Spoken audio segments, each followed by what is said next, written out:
crocodilos mutantes, um cientista obcecado e um prédio repleto de mistérios. Em um mundo destruído, uma jovem descobre que a busca por água limpa esconde horrores inimagináveis. Entre soldados imortais e experimentos sombrios, ela e seus amigos precisam lutar não só por suas vidas, mas pela verdade.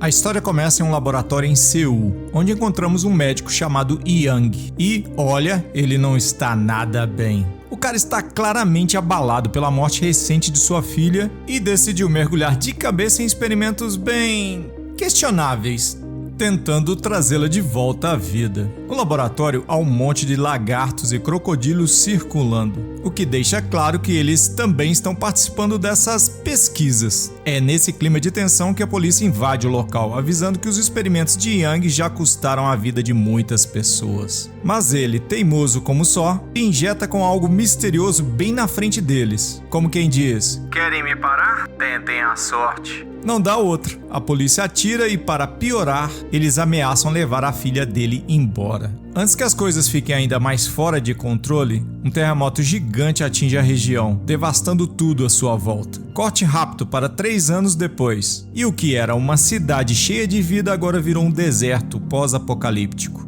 A civilização moderna sumiu, evaporou. Como se isso não fosse ruim o suficiente, alguns crocodilos modificados pelo experimento de Yang escaparam e começaram a viver livremente, crescendo e se reproduzindo por aí. Dá pra imaginar a bagunça que isso causou, né? Em meio a esse caos, conhecemos Gi-wan, um garoto que não tem medo de nada. Ele aparece armado com arco e flecha, mirando direto no olho de um desses crocodilos gigantes. Parece que acertou o alvo, mas o bicho é esperto e finge estar morto. Quando Gi-wan se aproxima, achando que venceu, o crocodilo contra-ataca, forçando o garoto a correr e se trancar dentro de um carro. Só que o bicho não desiste fácil e quase consegue pegá-lo. Nesse momento surge Nanson, um sujeito com a espada afiada que corta o crocodilo ao meio sem esforço. Depois disso, os dois empacotam a criatura e saem felizes, planejando fazer um bom churrasco com ela. Na cena seguinte, conhecemos Suna e sua avó, que vivem em uma cabana humilde.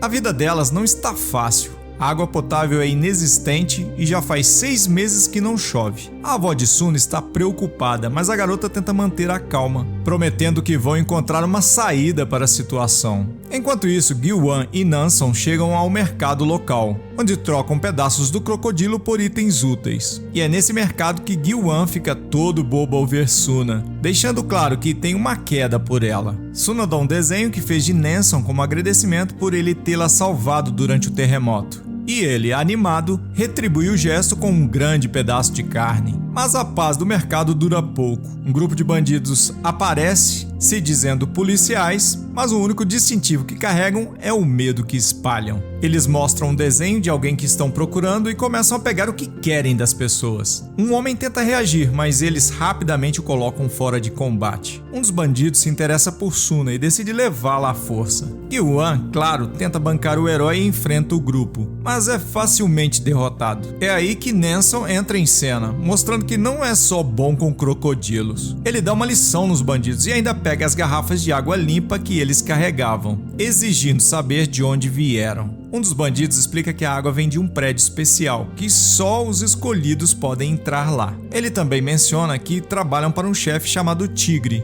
e que estavam ali para coletar suprimentos a mando dele. Depois que os bandidos partem, Gi-wan sugere que eles procurem esse prédio para conseguir água limpa, mas Nanson descarta a ideia, dizendo que não vale a pena. Eles seguem até a casa de Suna, onde notam um grupo de estranhos por perto. Preocupados, se aproximam para ver se ela está bem. É quando uma mulher que lidera o grupo se apresenta como professora e explica que não está ali para causar problemas. Segundo ela, o grupo vem de uma comunidade que vive em um prédio com várias comodidades, inclusive água potável. Ela diz que está recrutando pessoas, mas apenas crianças menores de 20 anos e seus pais são aceitos. Suna pede que Nanson e Gi-wan possam ir com ela, já que os considera como família, mas a professora recusa, afirmando que apenas parentes diretos podem ir. Diante disso, Nanson aconselha Suna a ir com o grupo, já que ficar ali seria perigoso. Eles se despedem e Suna e sua avó partem com a professora. A jornada não é fácil e o grupo precisa andar bastante. Suna começa a notar algo estranho nos soldados que os acompanham. Eles têm bolhas incomuns no pescoço e agem de maneira esquisita.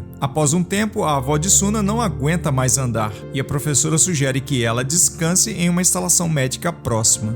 Embora relutante, Suna concorda e sua avó é levada pelo soldado junto com outro idoso. Enquanto o grupo continua, encontra um carro parado mais adiante. Suna acha estranho, já que o veículo está a poucos metros de onde sua avó foi deixada para descansar. Isso a deixa com uma pulga atrás da orelha. Você viu um carro disponível? Por que a avó dela precisou caminhar até uma instalação médica?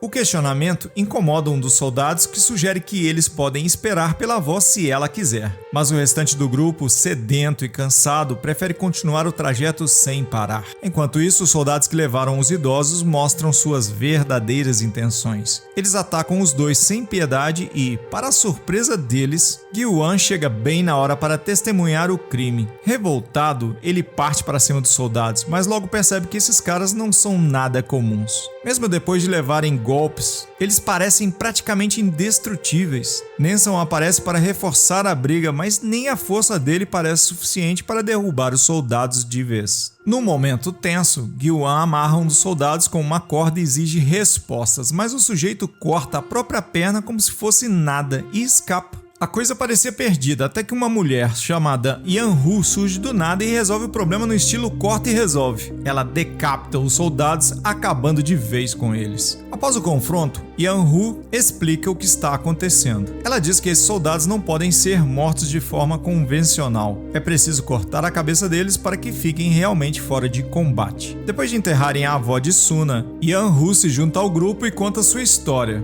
Ela fazia parte de uma unidade especial e, após o terremoto, sua equipe encontrou um prédio que milagrosamente havia resistido ao desastre. O local tinha água potável em abundância, então todos decidiram se instalar lá. Tudo parecia bem até que um dia o Dr. Yang apareceu, trazendo com ele muitos problemas. Yan-Hu revela que, desde a chegada do doutor, crianças começaram a desaparecer. Curiosa, ela decidiu investigar e descobriu que Yang estava usando as crianças como cobaia para experimentos bizarros. Ele acredita que estava salvando a humanidade, mas sua ideia de redenção era, digamos, bem torta. Segundo ele, as glândulas pituitárias das crianças continham algo essencial para sua pesquisa de imortalidade.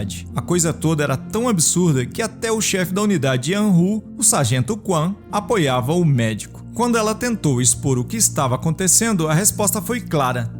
Tentaram matá-la e ela precisou fugir. Agora, Yan-Hu precisa de ajuda para enfrentar o Dr. Yang e salvar seus colegas de equipe que ainda estão presos no prédio. Nenson aceita ajudar, mas deixa claro que seu único objetivo é resgatar Suna. O trio então decide procurar Tigre, um chefão do crime local que tem ligações com o pessoal do prédio. Quando encontram Tigre, fica óbvio que ele e Nenson têm um passado complicado. Aparentemente, os dois eram rivais no ringue de boxe, e Nenson foi o responsável por arruinar a carreira de Tigre. Não é surpresa que Tigre não esteja nada feliz em vê-lo. Ele imediatamente ordena que seus capangas matem Nenson, prometendo recompensas generosas. Mas, claro, não dá muito certo para eles. Nenson rapidamente mostra que é praticamente uma máquina de combate, derrotando os capangas de Tigre com facilidade. No meio da confusão, ele chega até o próprio Tigre e o enfrenta diretamente. Enquanto isso, Suna e o grupo finalmente chegam ao prédio onde Dr. Yang os recebe com um discurso de boas-vindas bem sinistro. Suna pergunta sobre sua avó e a professora garante que ela chegará em breve. Nesse ponto, o doutor apresenta as regras do local. Crianças que se saem bem nos testes ganham acesso a melhores condições de vida. E, finalmente, recebem água limpa para beber. Todos ficam animados, mas Suna, desconfiada, decide não tocar na bebida. Logo depois, o grupo é informado sobre a separação. As crianças ficarão no 8º andar, onde os pais não têm permissões para entrar. Já os adultos são encarregados de um trabalho bem ingrato: purificar a água manualmente, garantindo que ela seja segura para as crianças. O processo é contínuo e os adultos são convencidos de que esse esforço é pelo bem dos filhos. De volta ao mercado, Nenson vence Tigre em combate e exige respostas sobre a origem da água. Tigre confessa que a água vem do prédio onde Yang está e que ele é o responsável por fornecer suprimento e, às vezes, pessoas para o local. Recentemente, no entanto, os moradores começaram a pedir especificamente por crianças. É por isso que os homens de Tigre haviam ido até a vila. Revoltado, Nanson ordena que Tigre o leve ao prédio no dia seguinte. Enquanto isso, no 8º andar do prédio, Suna percebe algo muito estranho. As crianças parecem apáticas, quase zumbis. Além disso, todas têm um corte pequeno no pescoço, o que deixa tudo ainda mais suspeito. Suna resolve não ficar de braços cruzados e, na primeira chance, vai direto ao ponto. Quando o Dr. Yang aparece, ela pergunta sem rodeio sobre sua avó. Ele responde que a senhora está sendo tratada e não está disponível para visitas no momento. Ela insiste, mas o médico é firme. Nada de visitas permitidas. Para compensar, ele comenta que Suna parece muito fraca e oferece uma garrafa de água limpa, como se isso fosse resolver tudo. Suna, esperta, finge que vai beber, mas devolve a garrafa sem tocar nela assim que ele sai. À noite, enquanto todo mundo está dormindo, Suna decide bancar a investigadora. Ela sai da cama e começa a explorar o prédio. No andar de baixo, dá de cara com o pai discutindo com o Dr. Yang, exigindo ver a filha. Yang tenta acalmá-lo, mas o homem está irredutível. Sem muita paciência, o médico leva o pai até o laboratório. Suna, escondida na sombra, segue os dois, e o que ela vê a deixa horrorizada. A filha do homem está inconsciente sobre uma mesa de cirurgia, cercada por máquinas assustadoras. O pai entra em pânico, mas Yang tenta tranquilizá-lo, dizendo que ela está bem e que aquilo tudo faz parte de seus experimentos. Yang aproveita o momento para mostrar sua grande obra-prima. Ele abre um armário e revela o torso superior de sua própria filha, conservado em um tanque de vidro. O coração dela ainda está batendo, o que é mais assustador do que impressionante. Mas o pai não está interessado no show macabro de Yang. Ele tenta desesperadamente salvar sua filha, causando uma confusão nos aparelhos. Infelizmente, isso provoca convulsões na garota e ela acaba falecendo.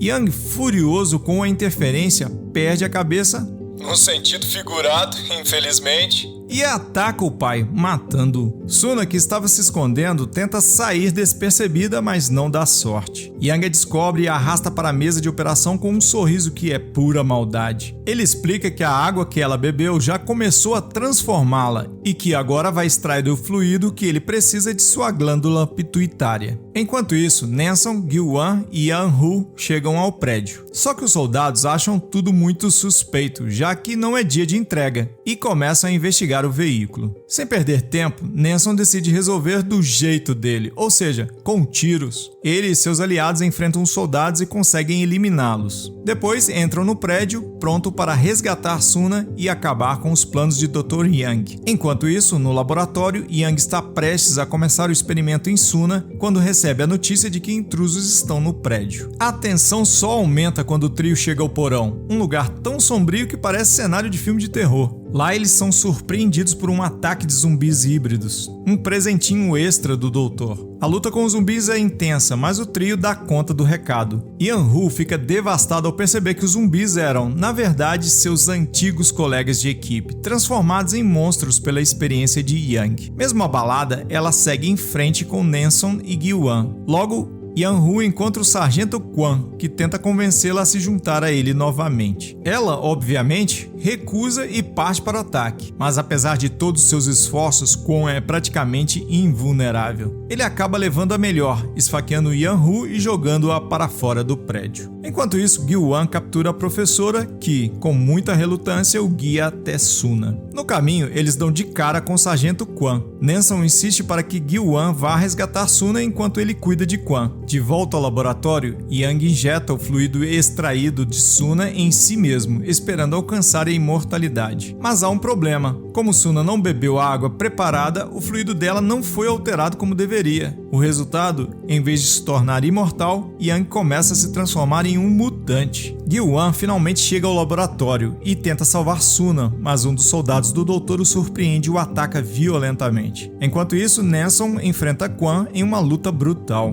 Quan parece invencível, mas Nanson consegue derrotá-lo cortando sua cabeça, eliminando-o de vez. Yang, por outro lado, percebe que sua transformação está fora de controle. Em um ato de desespero, ele decide abandonar o prédio, mas não sem antes explodir tudo. Ele pega o que resta de sua filha, ainda naquela mala bizarra, e tenta escapar. Com o prédio prestes a explodir, Yang sai carregando sua mala, mas seu momento vilão triunfante dura pouco. Do lado de fora, ele é cercado pelos pais, que agora entendem que ele é o responsável pelo desaparecimento de seus filhos. Sem paciência para discursos de redenção, eles o atacam furiosamente. Enquanto isso, Yan-Hu, que parecia fora de combate, se revela durona como sempre. Ela recupera a consciência e volta para o prédio, ajudando Nanson e Gui-wan a resgatar Suna, que estava amarrada no laboratório. Durante o ataque dos pais, a situação de Yang só piora. No meio da confusão, ele tenta usar uma arma para se proteger, mas, ironicamente, acaba atirando na mala que continha um líquido vital que mantinha sua filha viva. O líquido escorre e com ele vai embora sua última chance de salvar sua criação bizarra. Desesperado, Yang entra em colapso, chorando e gritando que todo mundo ao seu redor é o verdadeiro vilão. É um espetáculo de desespero que ninguém tem paciência de assistir. Enquanto ele ameaça mais um discurso, Nanson não perde tempo e o finaliza de vez, disparando vários tiros até acabar com ele. E como se o universo quisesse dar um final simbólico, logo após a morte de Yang, começa a chover. Após 6 meses de seca, as gotas d'água trazem um momento de esperança em meio ao caos. Todos ficam aliviados, mas a missão ainda não terminou. Yan-Hu decide permanecer no prédio para tentar restaurá-lo e fazer dele um lugar seguro novamente. Já Nanson, Gui-wan e Suna seguem de volta para o assentamento. No caminho de volta, Suna faz uma pausa para visitar o túmulo de sua avó. Ela se ajoelha, tomada pela tristeza, e deixa as lágrimas caírem, finalmente permitindo-se um momento de luto. É um instante silencioso, mas cheio de significado, mostrando o quanto ela cresceu e mudou com tudo o que aconteceu. Na cena final, Suna é vista em um ambiente bem diferente daquele deserto desesperador. Agora ela administra um açougue ao lado de Nanson e Gui-wan. É uma vida simples, mas há um clima de reconstrução e esperança. Os 3 trabalham juntos como uma pequena família improvisada, mostrando que, mesmo em meio à destruição, ainda há espaço para recomeçar. Aquele prédio era uma verdadeira armadilha. Mas sabe quem mais estão montando armadilhas por aí? Alienígenas. Não viu ainda? Tá no card aí do lado. Vai lá!